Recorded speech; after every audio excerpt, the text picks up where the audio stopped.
భారత టీవీ ప్రేక్షకులకు నమస్కారం. రుద్రాక్షల సందేహాలు కార్యక్రమానికి స్వాగతం. ఈనాటి మన కార్యక్రమంలో మనతో పాటు ఉన్నారు ప్రముఖ రుద్రాక్ష నిపుణులు, వేదగణిత శాస్త్రవేత్త, ఎన్నో జాతీయ అంతర్జాతీయ అవార్డుల గ్రహీత డాక్టర్ పాండురంగారావు గారు. రుద్రాక్ష జగద్రక్ష, నిజంగానే అది రక్షగా మనకెప్పుడు కూడా ఒక రక్షణ కవచంగా ఉంటుందని గురుగారి మాటల్లో విన్నాం. కాబట్టి ఎవరైనా కొత్తగా రుద్రాక్ష ధారణ చేయాలనుకుంటే నంబర్స్ నోట్ చేసుకోండి. గురుగారు మీ అందరితో మాట్లాడడానికి లైవ్ లో సిద్ధంగా ఉన్నారు. కార్యక్రమాన్ని మొదలు పెడదాం. ఓం నమ శివాయ. గురుగారు, ఓం నమ శివాయ. ఏం స్టోరీ చెప్పుకుందాం ఈ రోజు? ఎప్పటిలాగో కథ చెప్పుకుందాం, కాకపోతే చిన్న పిల్లలకి సరదాగా ఉండే ఓ సరదా అయిన కథ చెప్పుకుందాం. పాత రోజుల్లో అప్పుడప్పుడు పిల్లలకి అవసరం కాబట్టి పిల్లలకి పెద్దవాళ్ళు చెప్తే ఇలాంటివి బాగానే ఉంటుంది. చెప్పండి. సరే, ఒక రాజుగారి ఆస్థానంలో ఒక వృద్ధ బ్రాహ్మణుడు రోజు వచ్చి ఆయన ఆశీర్వదించి రాజుని వెళ్ళిపోతున్నాడు. ఏమిటి రోజు వస్తాడు, ఏమీ అడగడు, పాపం పెచ్చాడు.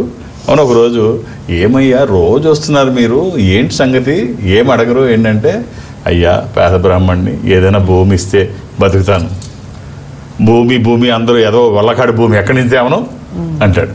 పునః వల్లకాడులోనే ఇవ్వండి స్వామి అంటాడు. సరే, ఉత్తర దిక్కున ఉంది పో, ఊరికి ఉత్తరం ఉండేది అదే కదా, ఉత్తర దిక్కున ఉంది పో, అక్కడ ఉన్న భూమిని తీసుకో, సాగు చేసుకో అంటాడు రాజుగారు. మహాప్రసాదం ప్రభు అని అక్కడికి వెళ్ళిపోయి చూస్తే అన్ని తుప్పలు ముళ్ళు అన్నీ ఉంటాయి. సరే, ఇక్కడ ఏం సాగు చేసుకుందాం, ఫస్ట్ వీటిని అయితే సరి చేయాలని చెప్పి వాటిని సరి చేస్తుంటాడు. ఆ తుప్పల్ని ఆ ముళ్ళని అన్ని తీస్తుంటే అక్కడ ఒక పెద్ద మర్రి చెట్టు ఉంటుంది. మర్రి చెట్టు ఉంటే ఈ మర్రి చెట్టుని కొట్టుకొని సాగు చేసుకుందాం అనుకుంటాడు. ఆ మర్రి చెట్టుని కొడుతూ ఉంటాడు. మర్రి చెట్టు మీద ఉన్న దెయ్యాలు ఒక్కసారే ఏం చేస్తున్నావు అంటే, ఏం చేస్తున్నావంటే నేను ఈ చెట్టు కొడుతున్నా భయపడ్డు రాజుగారు ఇచ్చారు, చాలా కాలం రాక భూమి వచ్చింది, అసలు అందులో భూమి లేనోడిని భూమి సాగు చేసుకోమన్నాడు రాజుగారు. ఇంక దేనికి భయపడితే ఒక తెలియని ధైర్యం, దెయ్యాలను చూసి కూడా భయపడలేదు. ఏం చేస్తున్నావు అంటే, ఈ చెట్టును కొడుతున్నావు. మా నివాసం అయ్యా, అసలు నీకు భయం లేదు, దెయ్యాలంటే ఇది లేదు, దేని భయపడాలి, నీకు నేను ఎందుకు భయపడాలి. సరే, ఇప్పుడు నువ్వు దేనికోసం ఇది చేస్తున్నావు, ఇక్కడ అన్ని కూరగాయలు పండించుకుంటాను చక్కగా, దానికోసం మా నివాసాన్ని ఎందుకు పాడు చేస్తావయ్యా, నువ్వు వెళ్ళి ఇంట్లో కూర్చో, రోజు కూరగాయలే కదా నీకు కాల్సి, కాయగూరలన్నీ మేము తీసుకొచ్చి చక్కగా ఫ్రెష్గా తీసుకొచ్చి నీకు ఇస్తాం, దీన్ని ఇలా వదిలే, మా నివాసాన్ని పాడు చేయకు అని దెయ్యాలు చెప్తాయి. సరే, మీరు తెచ్చిస్తానంటే నాకు పోయేది ఏముంది, కష్టపడకుండా తెచ్చిస్తానంటున్నారు, సరే తెచ్చి ఇవ్వండి అని ఇంట్లో కూర్చొని రోజు ఈ దెయ్యాల కూరలు తీసుకెళ్ళి, రకరకాల ఫ్రెష్ కూరగాయలన్నీ తీసుకెళ్ళి ఆయనకి పెద్దాయనకి ఇస్తున్నాయి. ఆయన చక్కగా హ్యాపీగా ఎంజాయ్ చేస్తున్నాడు. ఒకరోజు ఈ దెయ్యాల కొంపకి ఒక చుట్టం ముసలి దెయ్యం ఒకటి వస్తుంది. ముసలి దెయ్యం ఒకటి వచ్చి చూస్తుంది, ఏంటి వీళ్ళందరూ పని మంచి అడావిడి బిజీ వర్క్లో, ఈ కూరగాయలు సెట్ రోజు ఇదే పని కదా, అవన్నీ తేవడం, శుభ్రం చేయడం, వాటిని గ్రేడ్ చేసేయడం, మంచివన్నీ తీసుకెళ్ళి, ఏంటి పని పిల్లలు మీరంతా ఏం చేస్తున్నారు అంటే, జరిగింది చెప్తే మీకు బుద్ధి ఉందా లేదా, వాడెవడో ముసలి బ్రాహ్మడు వాడు అడిగితే మీరు ఇవన్నీ చేయడం ఏంటి, ఆ సంగతి ఏంటి నేను తేల్చేస్తాను, వాడు దేంట్లో గొప్పవాడు, అసలు మనకి ఎవడన్నా భయపడాలి, ఆ ముసలాడికి మీరు భయపడడం ఏమిటి, ఎక్కడుంటాడు వాడంటే పలానా దగ్గర ఉంటాడు, సరే మీరు ఇలాగే ఉండండి, వాడు రేపటి నుంచి వాడిది గొడవ మీకు లేకుండా నేను సెట్ చేసి వచ్చేస్తానంటే, అంతకంటే మాకు కావాల్సింది ఏముంది, రోజు చేయలేక చచ్చిపోతున్నాం ఇవి. సరే, ముసలి దెయ్యం అక్కడికి వస్తూ ఉంటే ఇంటి దగ్గర పని పాటు లేకుండా ఖాళీగా కూర్చున్నాడు. ఏం పని ఉంది, అన్నీ ముఖ్యమైన అన్నీ అవి చేసి పెడుతుంటే మనకి ఏముంది. సరే, ఖాళీగా కూర్చొని ఉంటే ఓ రోజు ఒక ఎద్దు లోపలికి వస్తుంటుంది, వచ్చి ఇబ్బంది పడుతుంది, రోజు దీంతో గొడవ పడలేకపోతున్నాం, ఈరోజు గట్టిగా దీని సంగతి తేల్చేయాలని దుడ్డుగారు తీసుకొని దాన్ని ఆ లోపలికి వచ్చేటప్పుడు బలంగా కొడదామని చెప్పి నిర్ణయించుకుంటాడు. అది లోపలికి వస్తుంటే బలంగా కొట్టాడు. సరిగ్గా అదే టైంలో దెయ్యం లోపలికి దూరింది. దాని నడుము ఇరిగేటట్టు బలంగా ఈ కర్ర దాని మీద పడింది. ఈ కుయ్యో ముయ్యో కుర్రో మురో కుయ్యమని మా ఈ బాబాయ్ ఈ మామూలు కాదు, ముసలాడు, అసలు భయం లేదు సరికదా, విజృంభించేస్తున్నాడు వీడు. చూస్తే దెయ్యం కంగారు పడతాడు, అమ్మ బాబు ఇది ఏం చేస్తుంది, ఇప్పుడు కొట్టాను నా మీద పడుతుందేమో అని ఈయన అనుకునేటప్పటికి, అయ్య బాబాయ్ చంపేస్తున్నావయ్యా బాబు, ఎందుకు ఇలా కొడుతున్నావు. అప్పుడు అనుకుంటుంది, మా వాళ్ళు అందరూ భయపడేది ఇందుకేమిటి, సామాన్యుడు కాదు, ఇంత అనుభవం నన్నే ఒక్క దెబ్బకి కింద పడేశాడు, వీటితో పెట్టుకుంటే ఇంకేముండదు అనుకొని, ఇక వీటితో మంచిగా ఉండడం మంచిది, ఎందుకు కొడుతున్నావు, నీకేం కావాలో చెప్పు, అనవసరంగా నన్ను కొట్టకు అంటే, ఆహా ఇది ఏదో మనకు ఉపయోగపడేటట్టుంది, మనం భయపడక్కర్లేదు అని చెప్పి, ఏంటి ఎందుకు వచ్చావని అడుగుతాడు. ఎందుకు రావడం ఏంటి, మా వాళ్ళు అందరూ కూడా నీ దగ్గరికి పంపించారు, కూరగాయలు ఒక్కటే సరిపోతాయా, మిగిలిన అన్ని కావాలో తెలుసుకొని రమ్మన్నారు అంటే, ఏమేమి అవసరం అయితే అన్ని ఏర్పాటు చేయిపో అంటాడు. అంటే సరే అక్కడికి వెళ్ళిన తర్వాత ఈ తన్నులు తిని అక్కడికి వెళ్ళిన తర్వాత ఇవన్నీ ఎదురు చూస్తుంటారు రేపటి నుంచి మనకి ఈ పని ఉండదు కదా అని. సో అక్కడికి వెళ్ళిన తర్వాత ఏం జరిగిందని చెప్తే ఏం జరగడం ఏంటి చెదగొట్టు వదిలిపెట్టాడు. ఇలా ఒప్పుకొని వచ్చాను రేపటి నుంచి కూరగాయలే కాదు మొత్తం తీసుకొచ్చిస్తాం, అన్ని నీకు కావాల్సినవి అన్ని తీసుకొచ్చిస్తామని అంటే వాటన్నిటికీ కోపం వచ్చి తలో 4 దెబ్బలు వేస్తాయి. ఈ కథ మనకి ఏం చెప్తుంది అంటే సరదాగా నవ్వుకోవడానికి పిల్లలకి దెయ్యం కథ అయినప్పటికీ కూడా ఈ కథ మనకి ఏం చెప్తుంది అంటే కష్టంలో కూడా ఎంత విపత్తు వచ్చినా కూడా భయపడకుండా నిలబడగలిగితే ఆ కష్టం మనల్ని ఏమీ చేయదు. సో ధైర్యం ఒకటి చాలా అవసరము అని చెప్పేసి లౌక్యం ఒకటి, దెయ్యం ఒకటే కాదు, ధైర్యం ఒకటే కాదు, లౌక్యంగా ఉండడం, ఎప్పుడు ఏది ఎలా కావాలో ఆ లౌక్యం ఒకటి. ఈ 2 ధైర్యం లౌక్యం గురించి ఈ కథ పిల్లల కథ చెబుతుంది. రైట్, దయ్యాలు నిజంగా ఉన్నాయా గురుగారు? ఇప్పుడు దెయ్యం అంటే వికృతి, మనలో ఉన్న వికృతే కదా. దేవుడు ప్రకృతి అయితే దెయ్యం వికృతి, ఆ వికృతి ఉంటుంది, రకరకాల రూపాల్లో ఉంటుంది. అంటే నెగటివ్ ఫోర్సెస్. ఓకే, అంటే దెయ్యం అనే దానికి మన ధర్మంలో నిర్వచనం ఏముంది అంటే అకాల మరణం చెందిన మానవుని యొక్క ఆత్మ కోరికలు తీర్చుకోవడం కోసమే గాలి రూపంలో భూమి మీద సంచరించేదాన్ని దెయ్యము అని నిర్వచనం ఇచ్చారు. వాట్ ఈస్ దెయ్యం? దెయ్యము అంటే అకాల మరణం చెందిన మానవుని యొక్క ఆత్మ కోరికలు తీర్చుకోవడం కోసమే భూమి మీద గాలి రూపంలో సంచరించేదాన్ని దెయ్యము అంది. డెఫినేషన్ అయితే అది ఉంది. మనం ఖచ్చితంగా ఏం తీసుకోవాలి? Negative forces. అంతే. రైట్, కాల్స్ చూద్దాం. హలో మేడం, నమస్తే అండి. నమస్తే అమ్మా, మీ పేరు? లక్ష్మి మేడం. ఓకే అమ్మా, మాట్లాడండి గురుగారితో. అమ్మా సార్ నమస్తే సార్. ఓం నమ శివాయ. ఓం నమ శివాయ సార్. బాబుది డేట్ ఆఫ్ బర్త్ 27వ తారీఖు 12వ నెల 1998 సార్. ఎంతమంది పిల్లలమ్మా మీకు? 2 సార్, బాబు పాప. పాపది 18. అమ్మా ఆదివారం పుట్టినట్టు తెలుసు కదా? ఆదివారం సాయంత్రం పుట్టాడు సార్. మ్యారేజ్ అయిందమ్మా? జాబ్ అదే చెన్నై HCL లో చేస్తున్నాడు. కాతే ఇది నవమి, శుక్లపక్షము, శుద్ధ నవమి, ఇది మీనరాశి. సంబంధాలు చూస్తున్నారమ్మా? మరి లేదు సార్, ఇంకా పాప ఉంది. అమ్మాయి ఇంకా పెద్ద అమ్మాయి ఉందా? చిన్న పాప సార్. ఇంకా అదే ఇద్దరి కోసం కనుక్కుందామని. రైట్, అబ్బాయి జాతకం బాగుందమ్మా, డోంట్ వరీ. ఒక్క రుద్రాక్ష చెప్తాను, వీలైతే వేయండి. మనం చేస్తున్న పనికి ఒక దైవికమైన సహకారం తీసుకుంటే ఆ వచ్చే ఫలితము చాలా బాగుంటుంది. అబ్బాయికి సంబంధించినంత వరకు త్రయోదశముఖి, ద్వాదశముఖి. ఈ త్రయోదశి ఏమిటంటే 13 ముఖములు కలిగిన ఈ రుద్రాక్ష త్రయోదశముఖి. ఇంద్ర రుద్రాక్ష, రూలింగ్ రుద్రాక్ష, కమాండింగ్ రుద్రాక్ష. అనుకున్నది సాధించడానికి, సంకల్పం సిద్ధించడానికి, కోర్కెల సాఫల్యం కోసం జాతకపరంగా అవసరమైంది కూడా త్రయోదశి. ఒకవేళ ఇది కుదరకపోతే ద్వాదశి, దాని తర్వాత 12 ముఖాలు, ద్వాదశ ఆదిత్య స్వరూపము అంటే సూర్యస్వరూపం. ఉన్నతమైన స్థితి కోసము, అనారోగ్య సమస్యలు లేకుండా బ్రైట్ ఫ్యూచర్ కోసము. వీలైతే ఈ రెండిట్లో ఏదైనా ఒక్కటి వేసి చూడండి. మన ప్రయత్నానికి దైవికమైన సహకారం తోడైతే పిల్లలు ఎలా ఉంటారు, వాళ్ళ ప్రయత్నాలు ఎలా ఉంటే వచ్చే ఫలితం ఎలా ఉంటుంది, ఒక నిజంగా చెప్పాలంటే ఒక అద్భుతం. All the best. ఓకే, మరో కాల్ చూద్దాం. హలో అమ్మా, చెప్పండి మీ పేరు? ఓకే అమ్మా, మాట్లాడండి. అమ్మా ఓం నమ శివాయ్. ఓం నమస్తే అండి. ఈ ఒకసారి చేశానండి, కట్ అయిపోయింది. సారీ అండి, మళ్ళీ చేయాల్సి. మంచి రోజే కదా మాట్లాడుకుంటున్నాం. పంచమి ఈ రోజు నా గురించేనండి. 1973 ఫిబ్రవరి 15 అండి. 15 ఫిబ్రవరి. నాకే ఆరోగ్య సమస్యలు తెలుస్తున్నాయి మానసికంగా. అమ్మ గురువారం పుట్టినట్టు తెలుసా అమ్మా మీరు? సోమవారం. ఇది గురువారమేనమ్మా. ఇందులో ఏం మొహమాటం, ఏం మార్పు ఏం లేదమ్మా. గురువారము, ఏకాదశి కూడా ఆ రోజు. ఏకాదశి. ఇది వృషభ రాశి, శుద్ధ ఏకాదశి. ఏమిటమ్మా, ఏం చేస్తున్నారు? ఎంతమంది పిల్లలు మీకు? ఇంట్లోనే ఉంటాను. ఏమిటి మానసికంగా ఇబ్బంది అంటే ఏమిటి? ఏదో ఆరోగ్య సమస్యలు. ఒక 4 ఏళ్ళ నాడు ఏం చేశారు, ఇదయ్యారు. అది ఏదో మానసికంగా 3 ఏళ్ళు అవుతండి ఆయన ఇదయ్యారు. ఇక అది సడన్ గా. రైట్. పిల్లలమ్మా మీతోనే ఉంటారా? ఏదో ఆరోగ్య మానసికంగా ఇప్పుడు ఏదో ఆలోచిస్తున్నా బాధ. ఒక్క రుద్రాక్ష చెప్తానమ్మా, వీలైతే ధరించే ప్రయత్నం చేయండి. ఈ 11 ముఖాలు, ఏకాదశముఖి, ఏకాదశ రుద్రస్వరూపము. ఇది హనుమాన్ స్వరూపము కూడా. ఆధ్యాత్మికంగా మంచిది, ఆరోగ్యపరంగా మంచిది, భయాందోళనకి అవకాశం లేనటువంటిది. అది కాకపోతే ఏకముఖి కూడా వేసుకోవచ్చు. ఇది పరతత్వ జ్ఞానానికి, విజితేంద్రియ తత్వానికి, అపమృత్యు నివారణకి, అనారోగ్యాన్ని దూరం చేస్తూ ఆరోగ్యాన్ని పరిరక్షిస్తూ అన్ని రంగాల్లో ముందుంటుంది. రెండిట్లో ఏదైనా ఒక్కటి వేసుకోండి అమ్మా, అలా అని ఏది పడితే అది వేయకండి. దురదృష్టం రుద్రాక్షలో 199 నకిలీయే ఉంటాయి. ఒక్కటైనా మంచిది వేస్తే ఆ వచ్చే ఫలితం ఒక అద్భుతం. All the best. మరొకరు చూద్దాం. హలో హలో అమ్మా, చెప్పండి మీ పేరు? నా పేరు పద్మానండి. ఓకే అమ్మా, మాట్లాడండి. అమ్మా, ఓం నమ శివాయ్. నమస్కారం సార్. శివాయ్.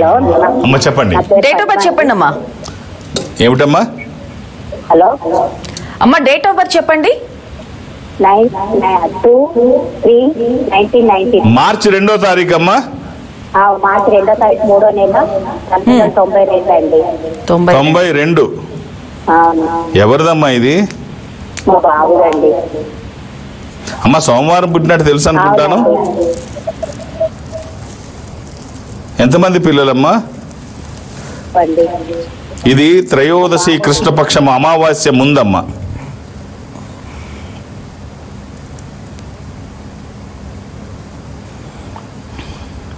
ఇది తులారాశి. అమ్మా, ఎప్పుడు అయింది మ్యారేజ్ ఈ అబ్బాయికి? కొంచెం ఆలస్యం అయింది కదమ్మా. చాలా కాదు కానీ కొంచెం ఆలస్యమైంది. చూడండి, ఏ వయసులో పిల్లలకి ఏది జరిగితే అది బాగుంటుంది, ఏది జరగాలో అది జరిగితే బాగుంటుంది.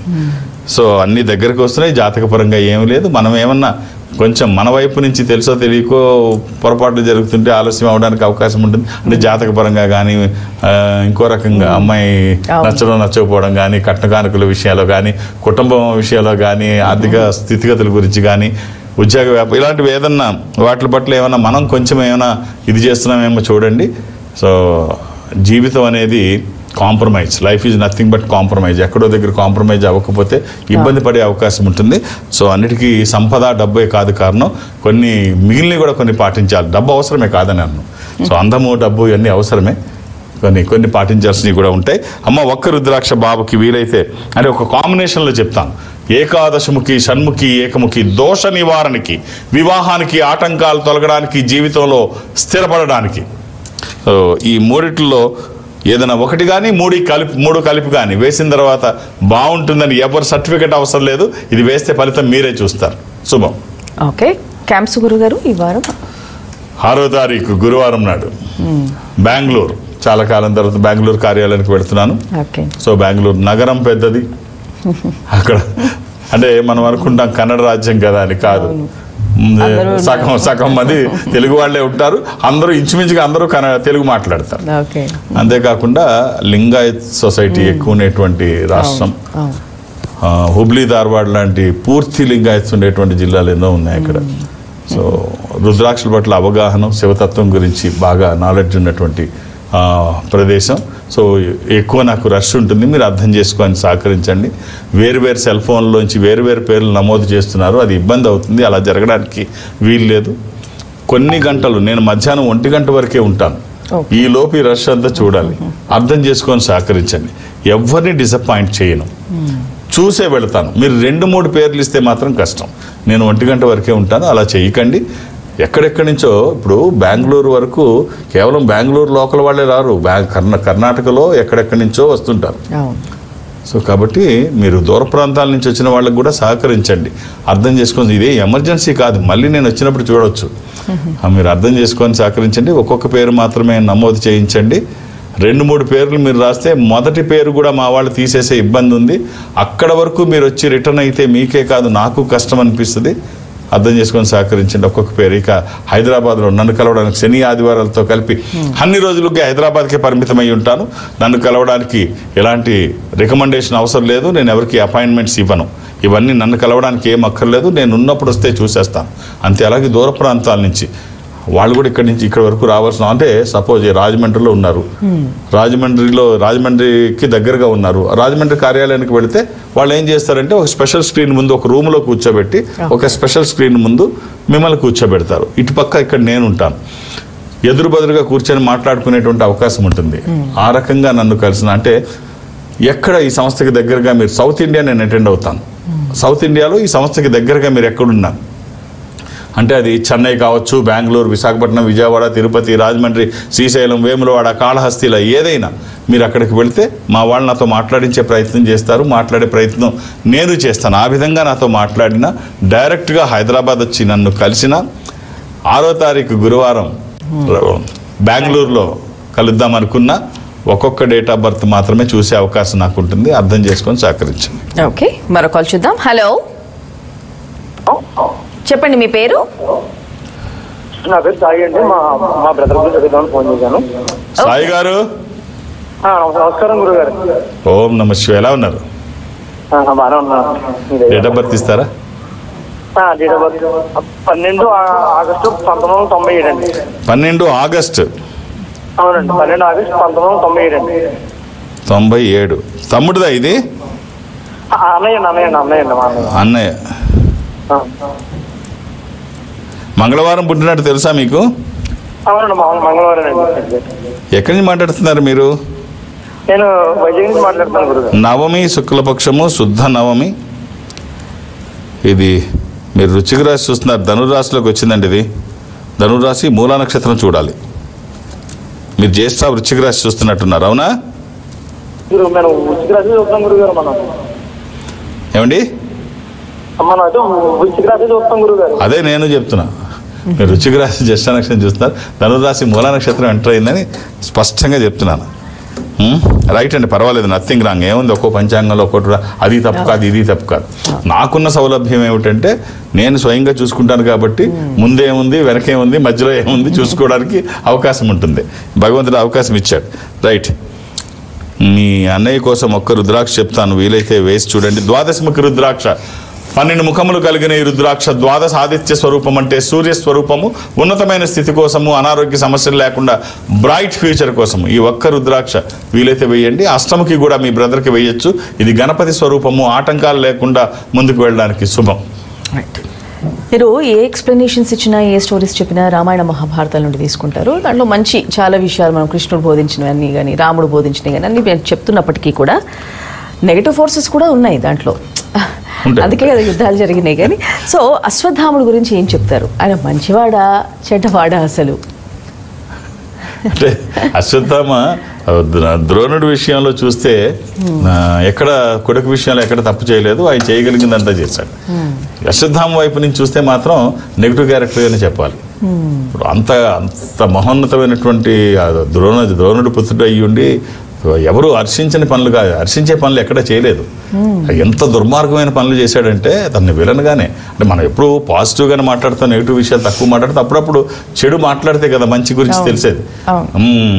ఇప్పుడు గుర్రం విషయం తెలియాలంటే గాడిద గురించి మాట్లాడుకోవాలి అప్పుడప్పుడు, లేదా గుర్రం గొప్పతనం తెలియదు. సో ఎంత దుర్మార్గుడు అంటే, ఎంత నీచమైన పనులు చేశాడంటే అశ్వత్థామ. దుర్యోధనుడు చనిపోతున్నప్పుడు తొడలు విరిగిపోయి బ్లడ్ అంతా కారిపోయి ఇక కొన ఊపిరి లేనప్పుడు వెళ్ళి నేను పాండవుల్ని చంపేశానంట. చాలా ఆనందపడతాడు దుర్యోధనుడు, చాలా ఆనందపడి ఏది ఒక్కసారి ఆ తలలు తీసుకొచ్చానంటే, ఏది తలలు నరికి తీసుకొస్తాడు కదా, అంటే ఓ చెట్టు మీద గుడ్ల గోపు చూస్తాడు. అది రాత్రిపూట పక్షిని తింటున్న విధానం చూసిన తర్వాత ఒకటి నేర్చుకుంటాడు. ఓహో, వెనక నుంచి రాత్రిపూట వెళ్ళి మనం చేయొచ్చు ఈ గుడ్ల గోపని తీసుకొని ఇన్స్పిరేషన్గా. ఈ యుద్ధ నీదైతే అది కాదు. యుద్ధ పేరు మోగిన తర్వాత సాయంత్రం శత్రువుని చేతికి దొరికిన వాడిని కూడా ఏమనకూడదు. యుద్ధ నీతి ఏమిటంటే వీళ్ళు పెట్టుకున్నది ఏమిటంటే యుద్ధ పేరు మోగుతుంది కదా, మోగిన తర్వాత అది క్లోజింగ్, మోగిన తర్వాత శత్రువు చేతికి దొరికిన అది వదలకూడదు. అలాగే ప్రారంభం పూరించినప్పుడు కూడా ఇక ఆపడానికి లేదు, మళ్ళీ సాయంత్రం యుద్ధ పేరు మోగే వరకు జరుగుతూనే ఉంటుంది. ఈ నీతి ఉంది. అలాంటిది ఇది మర్చిపోయి రాత్రిపూట వెళ్ళి వాళ్ళు నిద్రిస్తున్న పిల్లల్ని తలలు నరికి తీసుకొచ్చి, చంటి పిల్లల్ని ఉప పాండవులు 5గురిని తీసుకొచ్చి అక్కడ పెడితే ఆ తలలు ఆ స్థితిలో ఉన్న దుర్యోధనుడు కూడా అస్సలు ఓపిక లేదు. ఆఖరి క్షణం ప్రాణాలు గాలిలో కలిసిపోతున్న సమయంలో కూడా ఎడమ చేత్తో ఇలాగ ఒక తలం తీసుకొని ఇలా అంటే అది పిండి అయిపోయింది. అప్పుడు అంటాడు, అరే దుర్మార్గుడా, ఏం పని చేశావు, విలన్ లాంటి దుర్యోధనుడు కూడా ఏం పని చేశావు అసలు మా వంశం కురు వంశంలో మేమందరం చనిపోయినా వీళ్ళు ఉంటారనుకుంటే వీళ్ళని కూడా చంపేశావు కదరా, వీళ్ళు పాండవులు కాదరా, వీళ్ళు ఉప పాండవులు, వాళ్ళ పుత్రులు అని చెప్పి చాలా బాధపడతాడు. అక్కడితో పని వదిలేశాడా అంటే అశ్వత్థామ అక్కడితో వదిలేదు. ఉత్తర గర్భంలో పరీక్షితుడు ఉంటాడు, ఆఖరి వాడు, వాళ్ళ సంతతికి ఆఖరి వంశానికి ఆఖరి వాడు లేకపోతే అసలు ఏమీ లేదు. పరీక్షితుడు లేకపోతే అసలు ఏమీ లేదు. ఉత్తర గర్భంలో కూడా బ్రహ్మాస్త్రాన్ని ప్రయోగిస్తాడు ఆ గర్భం మీద కూడా. ద్రౌపది క్షమించి ఉత్తమ ఇల్లాలు కాబట్టి క్షమించి వదిలేసింది. కృష్ణుడు మాత్రం అప్పుడు కూడా వదిలేసి ఏమి చేయకుండా కేవలం తన మణిని తీసేసుకుంటాడు. ఆ నుదురు మీద ఉన్న మణిని తీసుకుంటాడు. మణిని తీసుకుంటే బాడీ మెల్ట్ అయిపోద్ది కదా, దుర్గంధం వస్తూ ఉంటుంది. 3000 సంవత్సరాలు ఇలాగే బాధపడమని చెప్పి నువ్వు చేసిన పని చిన్న పని ఏం కాదు, ఇంత దుర్మార్గం అసలు ఇంతకంటే దుర్మార్గం ఏమి ఉండదు అని చెప్పి ఆ మనీ తీసేసుకుంటాడు. అవి బాడీ అంతా మెల్ట్ అయిపోయి చీము నెత్తురు అవి కుళ్ళిపోయి కారుతూ ఉంటే 3000 సంవత్సరాలు అంటాడా? 3000 సంవత్సరాలు ఉన్నాయా ఇంకా అయిపోయాయా? అయిపోయాయి కదా, ఎందుకంటే ఇప్పుడు కలియుగ ప్రారంభం 5000 సంవత్సరాలు. మనకి భారతం నడిచి 5000 సంవత్సరాలుగా మనం చెప్పుకుంటున్నాం. అప్పటి కాలం వాడు కాబట్టి అది పూర్తి అయిపోయి 2 ఏళ్ళు గడిచిపోయింది. సో అక్కడక్కడ మనకి అశ్వత్థామ మూలాలు కనిపిస్తున్నాయి అంటుంటారు, శివాలయాల్లో వాటిల్లో కనిపిస్తున్నాయి అంటారు. సో అది శ్రీకృష్ణుడు ఇచ్చిన శాపం 3000 సంవత్సరాలు పూర్తి అయిపోయి ఉంటుంది, 5000 సంవత్సరాలు కాబట్టి. సో ఇలాంటి దుర్మార్గాలు జరగకూడదు, ఇలాంటివి ఎంటర్టైన్ చేయకూడదు. అంతే. రైట్ గురుగారు, మరో కాల్ చూద్దాం. హలో అండి. అమ్మ చెప్పండి, మీ పేరు? నా పేరు సుధా అండి. ఓకే అమ్మా, మాట్లాడండి గురుగారు. ఓం నమః శివాయ. ఓం నమః శివాయ గురుగారు. ఏమిటమ్మా? మా అమ్మాయి గురించి తెలుసుకోవాలండి. ఏ రుద్రాక్షకి వేస్తే బాగుంటుందా? అమ్మాయి డేట్ ఆఫ్ బర్త్ అమ్మా? ఆగస్టు 26 అండి, 26 ఆగస్ట్ 2005. 2005. అమ్మాయి ఏం చేస్తోందమ్మా? అమ్మాయి ఇంజనీరింగ్ చదువుతుందండి. అమ్మ శుక్రవారం పుట్టినట్టు తెలుసు అనుకుంటాను. అవునండి. ఎంతమంది పిల్లలు మీకు? 2 అమ్మాయిలండి. ఇది షష్ఠి కృష్ణపక్షము, బహుళ షష్ఠి, ఇది వృషభ రాశి. ఈ అమ్మాయికి సింపుల్గా ఒక 9 ముఖాలు రుద్రాక్ష ఇది ఇవ్వచ్చు, 13 ముఖాలు కూడా ఇవ్వచ్చు. ఈ 9 ముఖాలు నవముఖి, ఇది అమ్మవారి స్వరూపం, విజయాలు చేకూర్చి దోషాలు నివారించేది. అమ్మవారే ఒక రక్షణ కవచంగా ఉంటుంది. శరీరానికి తాకే విధంగా 24/7 ఎప్పుడూ వేయచ్చు, ఎలాంటి నియమాలు లేవు. అలాగే త్రయోదశముఖి కూడా ఈ అమ్మాయి జాతకానికి పర్ఫెక్ట్ యాప్ట్. అది సరైన రుద్రాక్ష సరైన పద్ధతిలో వేయగలిగితే మనకి ఎన్ని సంపదలు ఉన్నా ఏ సంపద ఏ మేరకు మనకు ఉపయోగపడుతుందో తెలియదు. కానీ ఈ స్పిరిచువల్ ప్రాపర్టీ, ఈ ఆధ్యాత్మిక సంపద మన పిల్లల దగ్గరికి వచ్చిన తర్వాత అది మంచి ఫలితం ఇస్తుందని ఎవరు చెప్పాల్సిన అవసరం లేదు. All the best. రైట్ గురుగారు, మంచి మంచి విషయాలు నాటి కార్యక్రమంలో మా అందరితో ఒక చక్కటి ఇన్స్పిరేషనల్ స్టోరీస్ మా అందరికి వినిపించారు. ధన్యవాదాలు. ఓం నమః శివాయ. వీక్షించారుగా ఇది నాటి రుద్రాక్షల సందేహాలు కార్యక్రమం. మరో కార్యక్రమంలో మళ్ళీ కలుసుకుందాం. నమస్కారం. Indo Nepal Rudraksha organisation, jubilee hills road number 45 మరియు సోమాజిగూడ, హైదరాబాద్. సంప్రదించాల్సిన ఫోన్ నంబర్స్ 9118845678, 9177778855, 8186899997, 7700963888. మా వెబ్సైట్ www.indonepalrudraksha.com.